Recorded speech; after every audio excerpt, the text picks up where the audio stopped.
On l'oublie parfois, mais le plus ancien peuplement français en Ontario est dans la région de Windsor.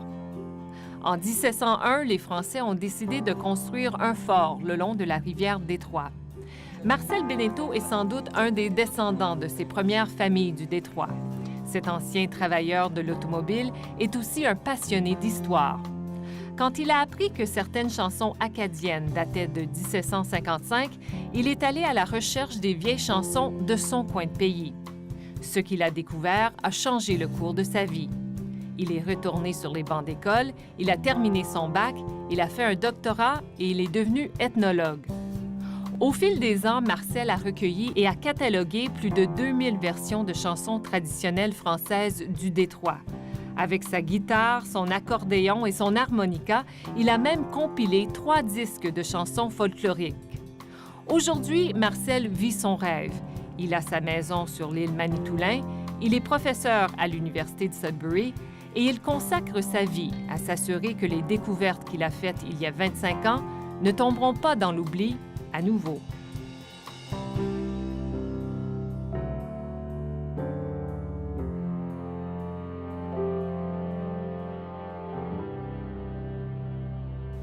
Marcel Beneteau, bonjour. Bonjour. Marcel, depuis une quinzaine d'années maintenant, vous avez catalogué plus de 2000 chansons traditionnelles, des vieilles chansons françaises de la région de Windsor et de Détroit. Dites-moi, comment vous les avez découvertes, ces chansons-là? Elles viennent d'où? Ben, c'est des chansons que les gens chantaient dans les familles, mais vraiment la coutume, la tradition avait disparu pas mal. Moi, je suis arrivé à découvrir ça comme musicien, parce que je cherchais vraiment de la musique locale que je pouvais chanter. J'ai commencé à aller visiter des personnes âgées. Là, je dis des personnes âgées, maintenant c'est moi qui est une des personnes âgées. Mais en tout cas, pour me chanter, voir, avez-vous des vieilles chansons que le monde chantait autrefois là, dans des parties, des choses comme ça. Là, j'ai découvert en parlant aux gens qu'il y avait plein de vieilles chansons qu'ils chantaient autrefois. Et puis, ça ne chantait plus. Fait que moi, j'allais voir les gens, puis je disais, ben, souvenez-vous des vieilles chansons. Puis là, ils disaient, ben, on avait des vieilles chansons, mais tu ne veux pas entendre ça. Puis je dis, oui, c'est ça que je veux entendre. Des chansons à boire, des choses comme ça. Et puis, c'est comme ça, de bouche à oreille. J'allais voir quelqu'un, il me chantait quelques chansons, mais il me disait, ah, mais tu devrais aller voir mon voisin, lui, il chantait beaucoup. Va voir un tel, lui, il y avait beaucoup de chansons. C'est comme ça que ça a commencé. Qu'est-ce qu'elles racontaient, ces chansons-là, ou qu'est-ce qu'elles racontent, ces chansons-là? Bien, justement, c'est des chansons qui racontent, pour la plupart. Hein. C'est pas des... Aujourd'hui, on est habitué plus à des chansons d'amour qui parlent de sentiments, mais ça, c'est des chansons qui comptent des histoires. Hein. Des histoires de soldats qui partent pour la guerre, puis qui reviennent 7 ans plus tard, et puis que leur femme s'est remariée parce qu'elle pensait qu'il était mort, et puis des chansons à boire. Il y en a des comiques, il y en a des tragiques, il y a même des chansons qui racontent des espèces de légendes religieuses, tous les aspects de la vie, de la naissance à la mort, du plus spirituel au plus terre à terre. Il y a des chansons cochonnes, il y en a de toutes sortes. Hein. Est-ce que vous avez pu mettre des dates sur ces chansons-là? Vraiment, quand on parle de tradition orale, je dirais que c'est impossible de mettre une date précise. On peut dire, on sait que la plupart des chansons existaient en France, ont été amenées par les premiers colons. Ça qu'on peut dire que c'est des chansons qui datent d'au moins du 17e, 16e siècle. Il y en a qui sont plus anciennes, mais essayer de trouver une date ou un auteur, c'est impossible. Il y a la composante des chansons. Il y a également, vous avez fait tout un lexique du parler des francophones de cette région-là il y a très longtemps. Comment vous êtes arrivé à faire ça? Je ne me demande même pas pourquoi, mais ça m'a toujours intéressé aussi, l'origine des mots, puis des expressions, des choses comme ça. Mais l'autre chose, c'est que en grandissant à un endroit comme Rivière-au-Canard, on parlait français à la maison, puis là, on allait à l'école, puis on apprenait que notre français était tout croche, et puis pourri, puis c'était pas du vrai français, puis tout ça. Puis moi, j'ai jamais trop accepté ça. Et puis, plus tard, quand j'ai commencé à faire à l'université, à suivre des cours de linguistique, puis j'ai rencontré un professeur, Peter Halford, qui était un dialectologue, puis il avait mis en valeur le lexique de Père Potier, qui était un jésuite à la mission de l'Assomption, qui est arrivé là en 1744, je crois. Lui était belge. Et puis il trouvait que les Canadiens français, déjà à ce temps-là, avaient de drôles d'expressions, puis des mots qu'ils ne connaissaient pas. Donc lui, il va commencer à faire un lexique à ce moment-là. Et puis en fait, ça, c'est le premier dictionnaire du parler français au Canada. Hein, ça vient de chez nous, ça. Ça fait qu'avec Peter, là, je me suis vraiment intéressé, puis là, on a commencé à vraiment rechercher. Bon, on s'était dit, bon, c'est beau ce que Pottier a fait. Allons donc voir, est-ce que ces mots-là survivent encore aujourd'hui, les mots que lui il a notés 300 ans passés, quasiment. Et puis, quels autres mots et expressions qu'on a chez nous. Alors, on avait des sources orales comme ça. On a examiné des documents du 18e, 19e, 20e siècle, tout ça, pour essayer de trouver quels sont les mots qu'on utilise chez nous qui ne font pas partie du français standard. Des exemples? Des exemples. Le premier qui me vient en tête, une espèce de serpent, là, qui est le mot français, si vous regardez dans le dictionnaire, ça va être couleuvre tachetée. Nous autres, c'est un têteux de vache. Un têteux de vache. Un têteux de vache, parce que les gens pensaient, ils trouvaient ces serpents-là autour de la grange, puis ils pensaient que les serpents allaient têter les vaches. Mais c'est ça le mot, têteux de vache. Des mots comme une bousure. Ma grand-mère appelait ça, elle avait une petite armoire, un petit placard en dessous de l'escalier, puis ça, c'était la bousure. Hein, alors, il y a plein de mots et d'expressions comme ça. Et c'est des mots qui ont survécu au fil des ans, parce que si votre mère les utilisait, ça fait pas si oui, longtemps que ça. c'est pas elle qui les a inventés. Là, sa mère disait ça. Et puis, non, c'est parce que la région de Windsor, comme on sait, c'est le plus vieux peuplement français en Ontario. Ça date de 1701 avec la fondation de Détroit, mais par contre, qui a été pas mal isolé du reste de la francophonie. Donc, les gens ont conservé beaucoup d'expressions, de mots archaïques comme ça. Est-ce qu'on les utilise encore, ces mots-là, dans cette région? Bien, je dirais de moins en moins. Les gens que j'ai interviewés, là, beaucoup, c'est des gens qui sont nés première, deuxième décennie du 20e siècle, qui sont pas mal toutes partis aujourd'hui. Aujourd'hui, ce qui arrive, c'est que je pense que de plus en plus, on parle un français beaucoup plus médiatisé.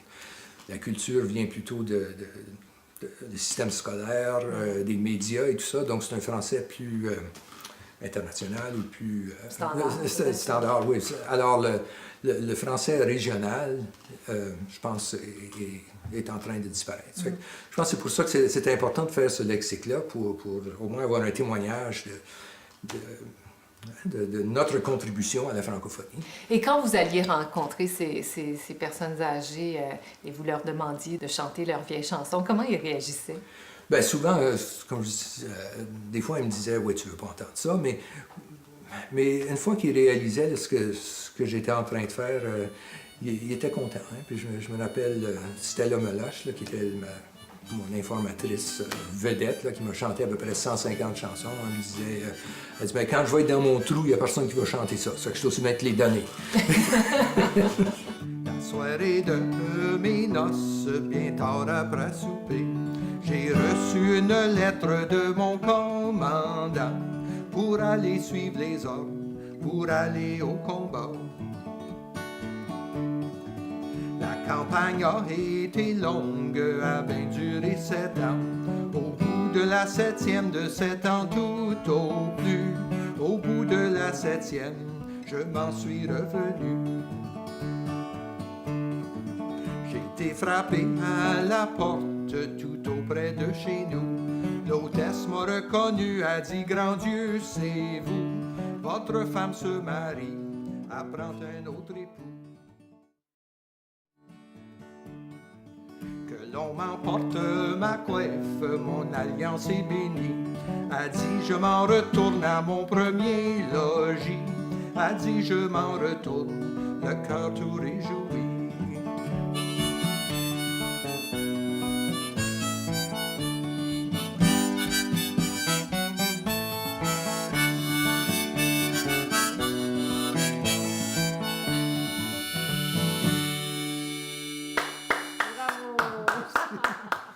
Marcel, vous êtes de Rivière-au-Canard. C'est un tout petit village près de Windsor, dans le sud-ouest ontarien.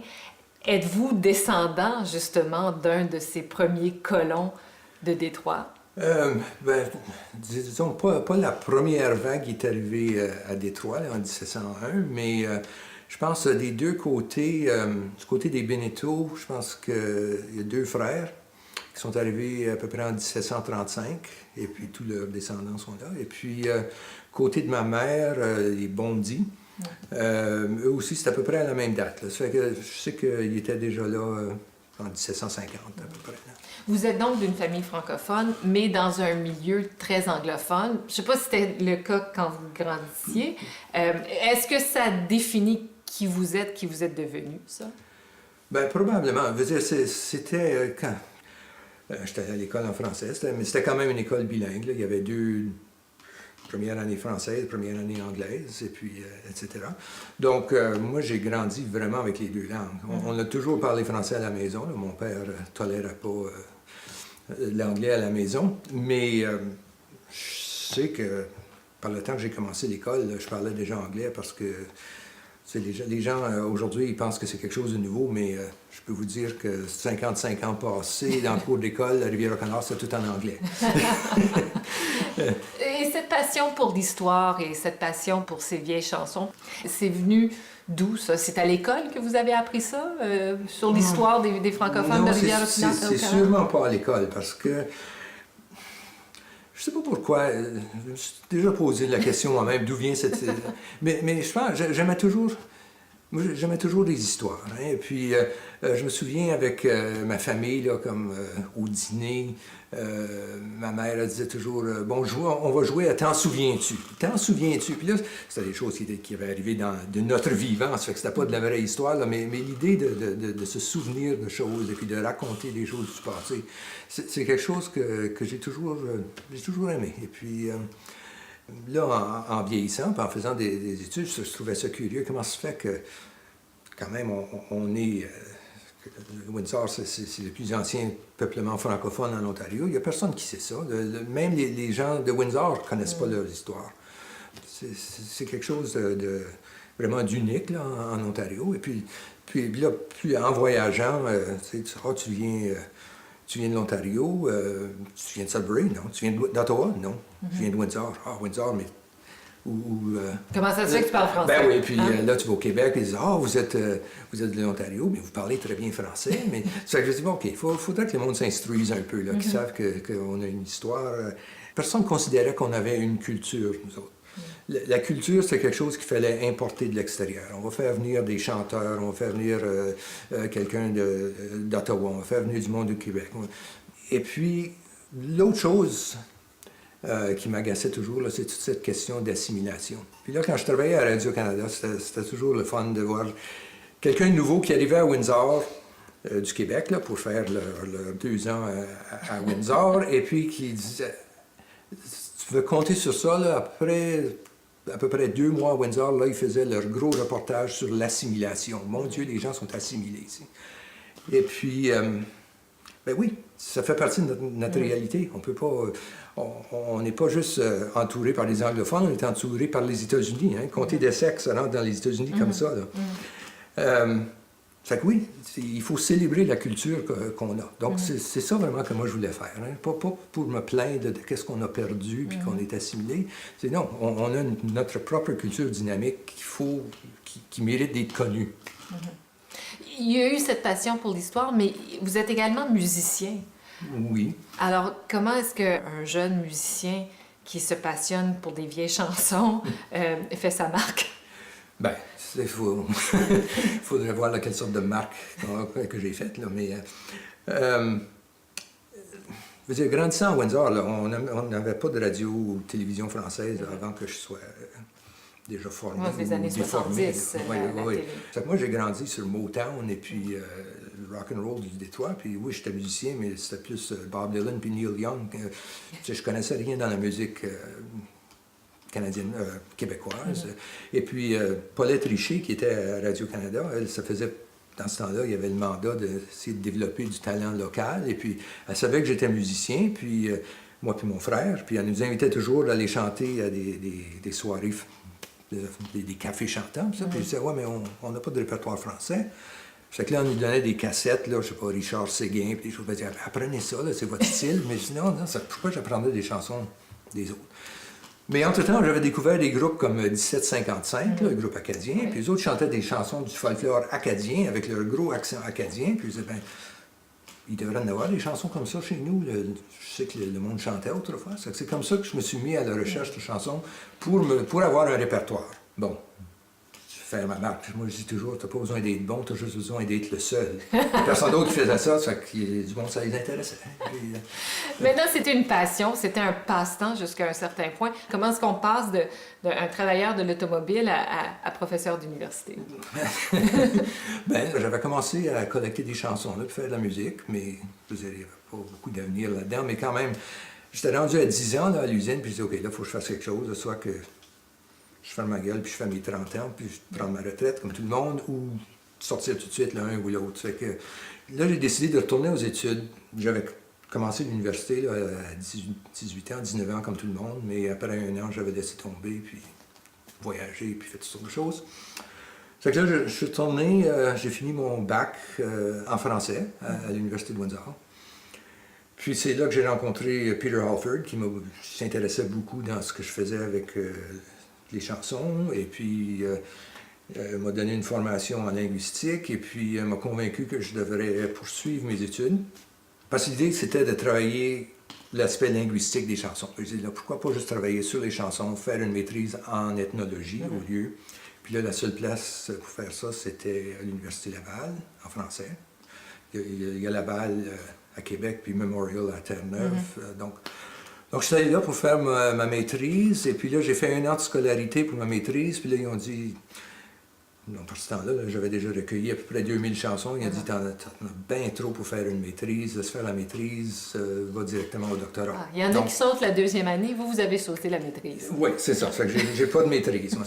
Puis là, ça m'a pris 5-6 ans pour avoir le doctorat. Ça fait que là, j'étais comme pas plus avancé. J'avais un bac puis rien d'autre. Mais enfin, j'ai fini mon doctorat en 2000, 2001. Puis, est-ce que vous pensiez un jour que vous alliez être professeur d'université? Non, puis c'est drôle, hein, je veux dire... C'est drôle de dire, mais moi, j'ai pas fait mon doctorat parce que je cherchais une carrière universitaire.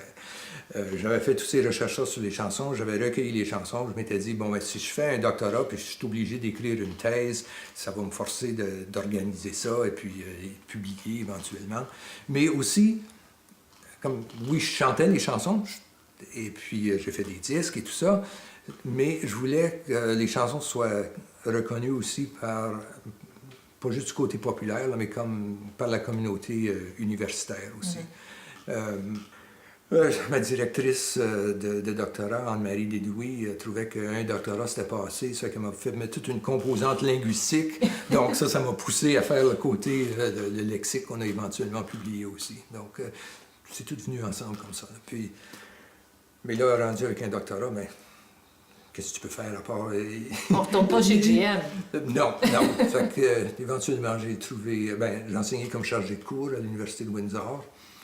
J'avais espéré éventuellement avoir un poste permanent, là, puis développer un peu les études du français régional, mais disons qu'il n'y avait pas beaucoup d'intérêt pour ça dans le temps. Puis là, quand il y a eu un poste qui s'est ouvert à Sudbury en ethnologie, à part ça, le seul en Ontario, j'ai dit, je suis venu de sauter là-dessus.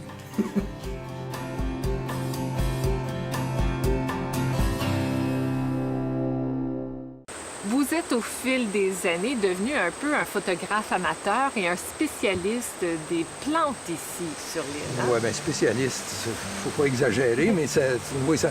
Ben, moi, j'ai toujours été un gars de la nature. Là, quand j'étais petit, j'étais un de ces jeunes qui avaient des collections d'insectes et puis tout ça. Là, puis, ça fait qu'ici, c'est comme un paradis pour moi, parce que c'est un environnement naturel extraordinaire. Puis, il y a toutes sortes de différents environnements. Il y a beaucoup de... Bon, l'escarpement du Niagara passe ici. Il y a des sites très particuliers là, qu'on appelle des alvars, qui sont des espèces de plaines de calcaire. Donc, il y a une diversité là, biologique incroyable ici. Vous avez répertorié les chansons, mais vous les avez chantées également. Vous les avez enregistrées, endisquées, ces chansons-là. C'est important pour vous de faire ça? Oui, ben je pense parce que c'est important parce que quelque chose qui est dans un fond d'archives, dans un tiroir d'archives, bon, c'est intéressant pour quelques chercheurs, mais vraiment, le folklore, la tradition orale, c'est quelque chose de vivant. Mais, donc c'est ça, moi je voulais faire revivre ces chansons-là jusqu'à un certain point. Je veux dire, Évidemment, quand tu les enregistres avec la guitare puis un accompagnement, ça les change un peu, mais au moins ça demeure vivant. Et puis ça continue à évoluer. Il y a eu ces dernières années un retour à la chanson traditionnelle au Québec, par exemple, avec certains groupes. Est-ce qu'on peut s'attendre à ce que ces chansons-là soient revisitées par certains groupes populaires? C'est intéressant parce que, oui, au Québec, il y a vraiment un mouvement traditionnel là, assez important. Il y a plein, c'est pas toutes des grosses vedettes là, comme la bottine souriante ou les charbonniers de l'enfer, des choses comme ça, mais il y a beaucoup de jeunes qui s'intéressent. Mais en Ontario, je vois pas ça. En Ontario, il y a la Ligue du Bonheur. À part ça, vraiment, il y a pas grand monde qui font de la musique traditionnelle. On dirait qu'en Ontario, il y a encore cette idée que la musique traditionnelle, ça c'est pour le temps des fêtes, c'est pour les réunions de famille, mais c'est pas de la musique publique, et puis c'est pas de la musique qui a une valeur en soi comme musique. Hein? Puis moi, c'est ça que je voulais vraiment faire. Parce que moi, bon, si vous écoutez les chansons que je chante, là, souvent, c'est pas des choses qui swingent, c'est pas des chansons à répondre, mais les paroles sont intéressantes, la musique est intéressante, les mélodies et tout ça. Donc, moi je voulais vraiment mettre l'accent là-dessus, les valoriser comme pièces de musique et puis comme texte aussi. Mais c'est pas quelque chose qui semble... Bon, ça sera jamais quelque chose qui va être très populaire, je pense pas. Mais par contre, il y a beaucoup de musiciens, depuis que j'ai fait mes disques, ça fait déjà plusieurs années, mais beaucoup de groupes québécois qui ont été pigés dans mon répertoire, et qui ont enregistré de nos chansons. Donc, ça fait connaître quand même notre répertoire de chez nous. Pour revenir à chez nous, quand vous étiez à l'école, l'histoire qu'on apprenait, c'était Jacques Cartier puis Samuel de Champlain. C'était l'histoire de la Nouvelle-France. Aujourd'hui, dans les écoles, est-ce qu'on va un peu plus loin? Est-ce qu'on parle de Cadillac et de Pontiac dans les écoles de ce coin de pays? Bien, peut-être un peu plus, mais en général, je pense pas que ça a beaucoup changé. Par exemple, une nouvelle école française à Windsor, là, il y a quelques années, puis on cherchait un nom, et puis moi, pas juste moi, là, certaines personnes avaient proposé des noms de personnes locales, mais non, on a fini par nommer ça pour Michel Gratton.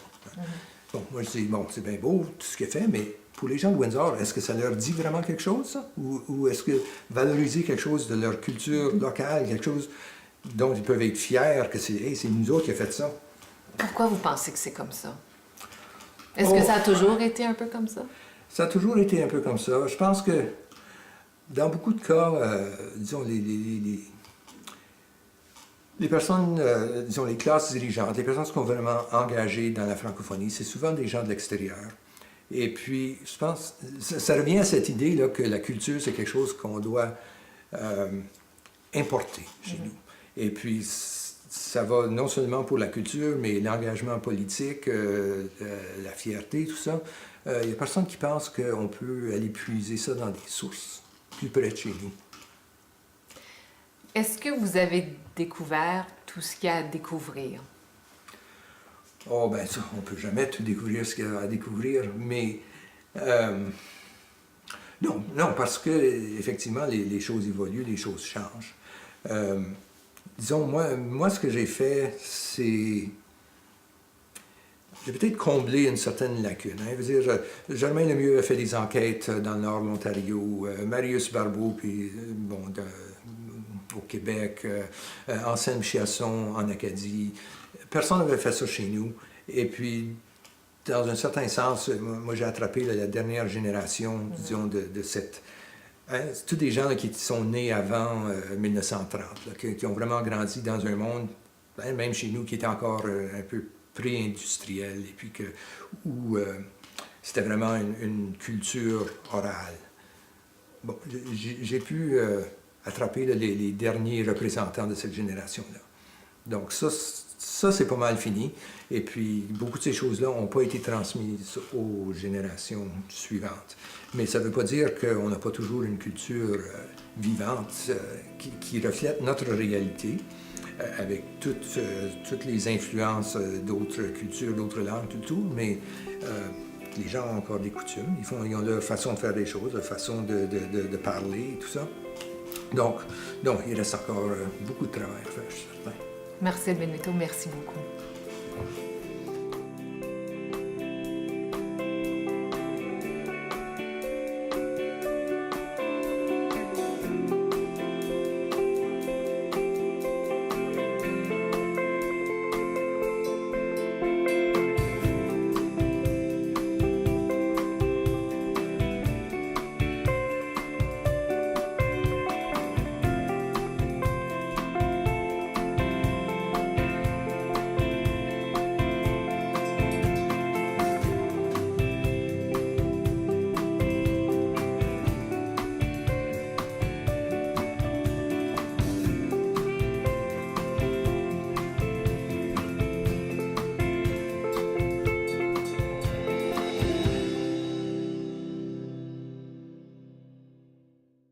Bonjour. Marcel, depuis une quinzaine d'années maintenant, vous avez catalogué plus de 2000 chansons traditionnelles, des vieilles chansons françaises de la région de Windsor et de Détroit.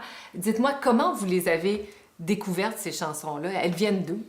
Ben, c'est des chansons que les gens chantaient dans les familles, mais vraiment la coutume, la tradition avait disparu pas mal. Moi, je suis arrivé à découvrir ça comme musicien parce que je cherchais vraiment de la musique locale que je pouvais chanter. J'ai commencé à aller visiter des personnes âgées. Là, je dis des personnes âgées, maintenant c'est moi qui est une des personnes âgées. Mais en tout cas, vous me chantez, voir... Et il est devenu ethnologue. Au fil des ans, Marcel a recueilli et a catalogué plus de 2000 versions de chansons traditionnelles françaises du Détroit. Avec sa guitare, son accordéon et son harmonica, il a même compilé 3 disques de chansons folkloriques. Aujourd'hui, Marcel vit son rêve. Il a sa maison sur l'île Manitoulin, il est professeur à l'Université de Sudbury et il consacre sa vie à s'assurer que les découvertes qu'il a faites il y a 25 ans ne tomberont pas dans l'oubli à nouveau.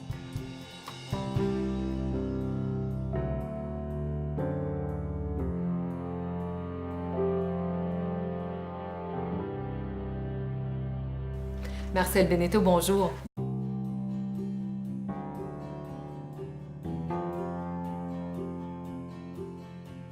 On l'oublie parfois, mais le plus ancien peuplement français en Ontario est dans la région de Windsor. En 1701, les Français ont décidé de construire un fort le long de la rivière Détroit. Marcel Benetto est sans doute un des descendants de ces premières familles du Détroit. Cet ancien travailleur de l'automobile est aussi un passionné d'histoire. Quand il a appris que certaines chansons acadiennes dataient de 1755, il est allé à la recherche des vieilles chansons de son coin de pays. Ce qu'il a découvert a changé le cours de sa vie. Il est retourné sur les bancs d'école, il a terminé son bac, il a fait un doctorat. Des chansons d'amour qui parlent de sentiments, mais ça c'est des chansons qui comptent des histoires. Hein? Des histoires de soldats qui partent pour la guerre, puis qui reviennent 7 ans plus tard, et puis que leur femme s'est remariée parce qu'elle pensait qu'il était mort, et puis des chansons à boire. Il y en a des comiques, il y en a des tragiques, il y a même des chansons qui racontent des espèces de légendes religieuses, tous les aspects de la vie, de la naissance à la mort, du plus spirituel au plus terre à terre. Il y a des chansons cochonnes, il y en a toutes sortes. Hein. Est-ce que vous avez pu mettre des dates sur ces chansons-là? Vraiment, quand on parle de tradition orale, je dirais que c'est impossible de mettre une date précise. On peut dire, on sait que la plupart des chansons... Avez-vous des vieilles chansons que le monde chantait autrefois là, dans des parties, des choses comme ça? Là, j'ai découvert en parlant aux gens qu'il y avait plein de vieilles chansons qu'ils chantaient autrefois. Et puis, ça ne chantait plus. Fait que moi, j'allais voir les gens, puis je disais, ben, souvenez-vous des vieilles chansons. Puis là, ils disaient, ben, on avait des vieilles chansons, mais tu ne veux pas entendre ça. Puis je dis, oui, c'est ça que je veux entendre. Des chansons à boire, des choses comme ça. Et puis, c'est comme ça, de bouche à oreille. J'allais voir quelqu'un, il me chantait quelques chansons, mais il me disait, ah, mais tu devrais aller voir mon voisin, lui, il chantait beaucoup. Va voir un tel, lui, il y avait beaucoup de chansons. C'est comme ça que ça a commencé. Qu'est-ce qu'elles racontaient, ces chansons-là? Ou qu'est-ce qu'elles racontent, ces chansons-là? Bien, justement, c'est des chansons qui racontent, pour la plupart. Hein. C'est pas des... Aujourd'hui, on est habitué plus à